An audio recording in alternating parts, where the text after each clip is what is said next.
সাব্রুম শহরে ঐতিহ্যবাহী সামাজিক সংস্থা ভারত সংঘ সার্বজনীন দুর্গাপুজোর খুঁটি পুজো সম্পন্ন হয়েছে। এবার পুজোর থিম দশভুজা দুর্গা মায়ের প্রতিমার সাথে কাল্পনিক মন্দির তৈরি করা হবে। ভারত সংঘ এর প্রবীণ সদস্য অপু শঙ্কর দে বলেন, 1962 সাল থেকে ভারত সংঘ সার্বজনীন দুর্গাপুজো করে আসছে। এবারও দশভুজার আরাধনায় আয়োজন করা হয়েছে।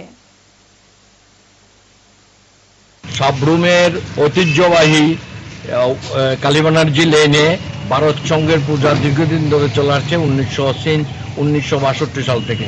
এ যাবৎকাল পর্যন্ত সর্বসময়েই এই দুর্গাপূজা চলে আসছে। এবারও আমাদের দুর্গাপূজা উদযাপন হবে, মায়ের দশভুজার থিম নিয়ে আমাদের উদযাপন হবে এবং এই উপলক্ষেই আজকে আমাদের খুঁটি পূজা এবং দুর্গাপূজা প্যান্ডেলের সূচনা করা হয়েছে। শিল্পীরা এসেছে বাইরে থেকে, ওনারা কাজ শুরু